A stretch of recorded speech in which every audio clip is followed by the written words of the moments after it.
안녕하세요. 자유교회 이진우 목사가 보내드리는 아침 묵상입니다. 오늘도 예수 그리스도의 향기를 내는 복된 하루가 되시길 바랍니다. 1월 31일 금요일 아침 묵상입니다. 오늘은 이루다 말할 수 없는 탄식이라는 제목으로 로마서 8장 26절로 27절의 말씀 묵상합니다.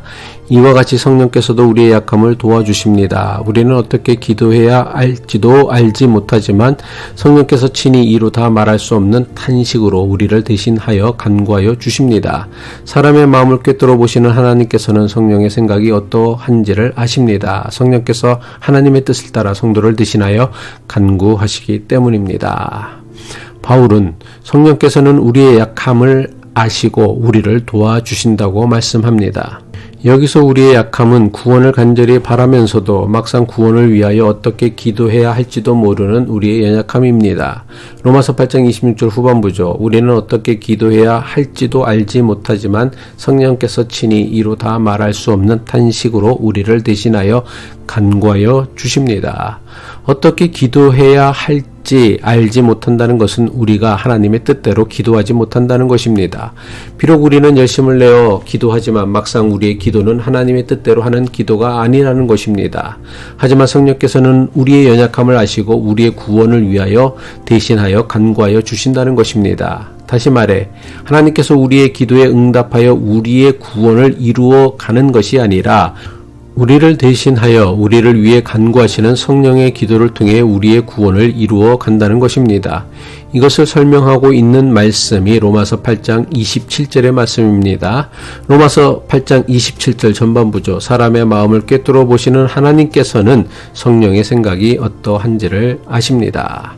하나님께서 사람의 마음을 꿰뚫어 본다는 말씀은 하나님께서 우리가 감추려고 하는 악한 마음을 감시한다는 뜻이 아닙니다. 하나님께서 사람의 마음을 꿰뚫어 본다는 말씀은 한마디로 하나님께서 우리의 연약함을 아신다는 말씀입니다. 우리가 겉으로는 강한 척하거나 신실한 사람인 척 포장한다고 하더라도 마음 깊이 감추어진 우리의 이중성과 연약함을 꿰뚫어 보신다는 것입니다. 하지만 하나님은 우리의 이러한 연약함을 정죄하지 않습니다. 오히려 성령을 통해 우리를 대신하여 간구하게 하심으로 우리의 구원을 이루어 가십니다. 왜냐하면 성령께서는 하나님의 뜻을 아시고 우리를 대신하여 하나님의 뜻대로 기도하시기 때문입니다. 로마서 8장 27절 후반부죠. 성령께서 하나님의 뜻을 따라 성도를 대신하여 간구하시기 때문입니다. 그렇다면 우리를 대신하는 성령의 기도는 도대체 어떤 기도이기에 하나님의 뜻대로 하는 기도이며 우리를 구원하게 하는 기도가 되는 것일까요?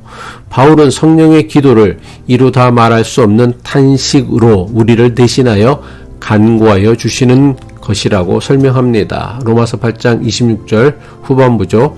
우리는 어떻게 기도해야 할지도 알지 못하지만 성령께서 친히 이루다 말할 수 없는 탄식으로 우리를 대신하여 간구하여 주십니다. 그렇다면 바울이 주장하고 있는 우리를 대신하여 간구하시는 성령의 이루다 말할 수 없는 탄식이란 도대체 무엇을 의미합니까? 이것은 인간의 언어로 표현할 수 있는 한계를 넘어선 깊은 차원의 영적 갈망과 공감과 연대의 표현이라고 할 수 있습니다. 예를 들면 이렇습니다. 우리가 도무지 감당하기 힘든 큰 슬픔이나 고통을 당하거나 또는 그런 사람을 바라볼 때 순간적으로 드는 마음이 어떤 것입니까? 아무 말도 할 수 없고 할 수 있는 것이라곤 아이고와 같은 깊은 탄식 소리뿐일 것입니다.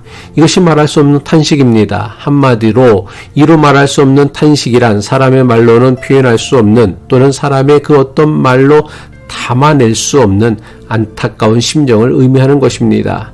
하지만 인간에게 이루 말할 수 없는 탄식은 오래 가지 못합니다. 시간이 지나면서 여러 가지 말을 만들어냅니다. 예를 들면 불의한 사고로 자식을 잃은 부모를 위로할 수 있는 말은 세상 그 어디에도 없습니다. 그저 함께 탄식하는 것 말고는 그 어떤 말도 할 수 없습니다. 하지만 시간이 지나고 나면 죽은 사람은 죽은 사람이고 산 사람은 살아야 하지 않겠느냐는 식으로 처음에 탄식을 잃어버립니다. 하지만 성령께서는 우리를 향한 이루 말할 수 없는 탄식을 끝까지 잃지 않으시고 우리를 대신하여 탄식하시며 기도하신다는 것입니다. 바울은 탄식을 잃어버리지 않은 성령의 기도를 하나님의 뜻대로 하는 기도라고 말씀하는 것입니다.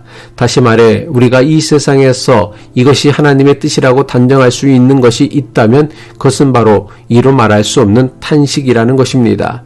이웃의 고통에 깊이 탄식하는 것, 그리고 이 탄식을 끝까지 잃지 않는 것, 이것이 바로 성령의 기도이며 하나님께서 들으시는 기도인 것입니다. 성령께서는 우리의 연약함을 아시고 이루 말할 수 없는 탄식의 마음으로 우리를 보십니다. 그리고 그러한 마음으로 세상과 사람을 위하여 기도하십니다.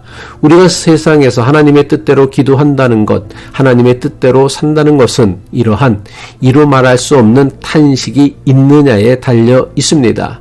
자신의 연약함을 위해 그리고 이웃의 연약함에 대한 탄식하는 마음은 오로지 성령께서 주시는 거룩한 마음입니다.